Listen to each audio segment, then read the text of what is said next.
Students, welcome to my channel Law Universe and please मेरे channel को subscribe कर लेना। स्टूडेंट्स, आज के lecture 4 of the contract law में हम डिस्कस करने जा रहे हैं बहुत ही important concept of the contract law, that is the formations of an agreement.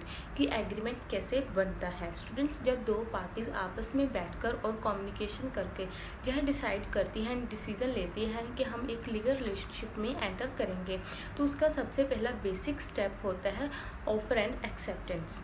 Students, section 2 subsection H of Indian contract act clearly यह बोलता है कि एक एग्रीमेंट जो लॉ के थ्रू इन्फोर्सेबल है वह कंट्रैक्ट होता है। इसका मतलब है कि विदाउट ऑफर एंड एक्सेप्टेंस के कोई भी एग्रीमेंट नहीं बन सकता और बिना एग्रीमेंट के कोई कंट्रैक्ट नहीं बन सकता। अब हम ऑफर एंड एक्सेप्टेंस को समझेंगे। फर्स्ट इज ऑफर, जिसकी definition section 2 subsection A of contract act में दी गई है। जब कोई पर्सन किसी दूसरे पर्सन को अपनी विल से कम्युनिकेट करता है कि वो कुछ करेगा या कुछ करने से रोकेगा, इस इंटेंशन से कि दूसरे पर्सन उस पर अपने कंसेंट दे दें, तो उससे ही प्रपोजल या ऑफर कहते हैं। अगर हमने किसी दूसरे पर्सन को अपने पॉइंट पर एग्री करना है, तो हम उस पर्सन को कम्युनिकेट करते हैं कि मैं कुछ करूँगा या फिर कुछ नहीं करूँगा, तो इस कम्युनिकेशन को ही ऑफर कहते हैं। Now we will see what are the elements of a valid offer. कि एक वैलिड ऑफर को बनाने के लिए क्या क्या ज़रूरी होता है। फर्स्ट इज ऑफर जेन्युइन होना चाहिए, जिसमें ऑफरर का क्लियर इंटेंशन हो कंट्रैक्ट बनाने का। ऑफरर मतलब जो ऑफर और प्रपोजल दे रहा हो किसी दूसरे पर्सन को। सेकेंड इज कम्युनिकेशन ज़रूरी है। बिना कम्युनिकेशन करे ऑफर वैलिड नहीं होता। मतलब अगर किसी पर्सन ने अपने मन से अपनी इच्छा से ही सोच लिया हो कि मैं किसी को ऑफ़र दूंगा, बट वो अपनी बात को कन्वे ही नहीं करता है दूसरे पर्सन को, तो वो ऑफ़र नहीं होगा। ऑफरर को अपना ऑफ़र दूसरे पर्सन को कन्वे करना ज़रूरी है। थर्ड इज़ लीगल इंटेंशन होना चाहिए कि किसी भी बात को कम्युनिकेट करा एंड उसको ऑफ़र बनाने के लिए उसके लिए लीगल इंटेंशन होनी चाहिए। कोई भी चीज़ ऐसी नहीं कि हमने कुछ भी मजाक में कह दिया हो। फोर्थ इज़ दैट ऑफ़र के लिए टर्म्स क्लियर होने चाहिए, वेग या फिर कंफ्यूज्ड वन नहीं। Fifth is invitation to offer और रियल ऑफ़र में फ़र्क समझाना ज़रूरी है।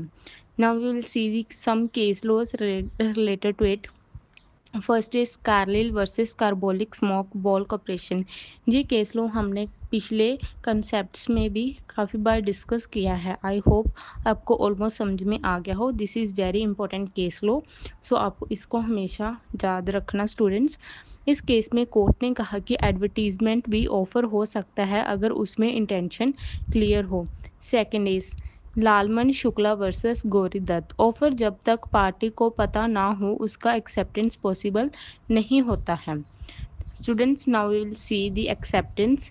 पहले हमने ऑफर देखा, now will see the acceptance under section 2 subsection B. Students, जब प्रपोजल और ऑफर देने वाली पार्टी को दूसरी पार्टी सामने वाले पार्टी उस ऑफर के लिए हाँ कह दे, तो वो एक्सेप्टेंस होती है। एक्सेप्टेंस मिलते ही एग्रीमेंट बन जाता है। एग्जाम्पल, स्टूडेंट्स, मैं आपको कह दूं कि मैं अपनी बाइक आपको ₹50,000 में बेचना चाहता हूं, सेल करना चाहती हूं, तो मैं आपसे पूछूंगा क्या आप मेरी बाइक खरीदना चाहते हो। मेरी तरफ से आपके लिए ऑफ़र, एंड अगर आप मुझको उस ऑफ़र के लिए हाँ कह दो कि हाँ आप मेरी बाइक ₹50,000 में खरीदोगे, तो वो हो गया एक्सेप्टेंस। स्टूडेंट्स, जब ऑफर मीन्स मैं उसको जवाब मिल जाता है, लाइक एक्सेप्टेंस मिल जाती है, देन वो एग्रीमेंट बन जाता है।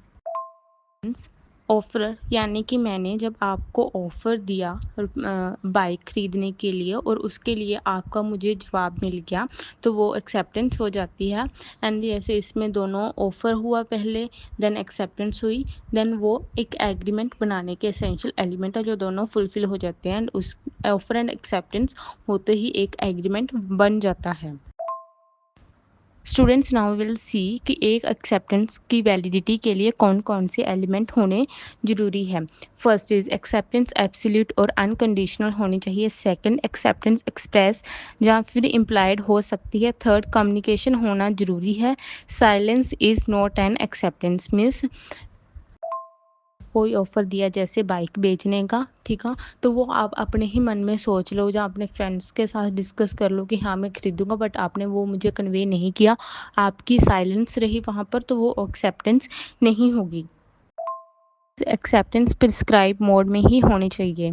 स्टूडेंट्स, अगर किसी ने ऑफ़र को एक्सेप्ट कर लिया हो, इस बात को उस एक्सेप्टेंस के लिए ऑफ़र को कन्वे करना ज़रूरी है। फिफ्थ, ऑफ़र वैलिड होने तक ही एक्सेप्टेंस वैलिड होती है। मतलब एक वैलिड एक्सेप्टेंस की वैलिडिटी एक वैलिड ऑफ़र पर भी बेस्ड होती है। फेल्ट हाउस वर्सेस बाइंडली, इस केस में कहा गया कि साइलेंस होने में कोई भी एक्सेप्टेंस नहीं होती, mean silence is equal to no acceptance. Second is Harbhajan Lal versus Harcharan Lal, इसमें कहा गया कि जनरल ऑफर के एक्सेप्टेंस परफॉर्मेंस से भी हो सकता है। स्टूडेंट्स याद रखो, ऑफर और एक्सेप्टेंस एक चैन रिएक्शन की तरह काम करते हैं। किसी ने ऑफर दी और दूसरे ने उस ऑफर के लिए एक्सेप्टेंस दी, और उस ऑफर एंड एक्सेप्टेंस में लीगल इंटेंशन हो तो वो एग्रीमेंट बन जाता है। So agreement plus enforceability is equal to contract. चलो आगे देखते हैं हम, दैट इज काउंटर ऑफर। ये वर्ड सुनने में आपको काफ़ी टेक्निकल लगता होगा, बट ये बहुत ही इजी वर्ड है। मीन्स अगर हम किसी भी ऑफर में कुछ चेंजेस कर देते हैं, पुराने ऑफर की वैलिडिटी को खत्म कर देते हैं। Let's we see it.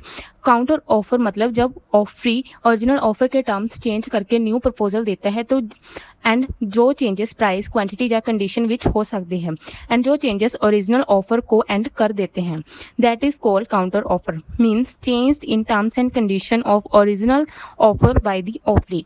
Case laws related to it. Hyde versus wrench. Hide ने रेंच की लैंड खरीदने का ऑफर दिया, बट फिर प्राइस में चेंजेस करके न्यू प्रपोजल सेंड कर दिया।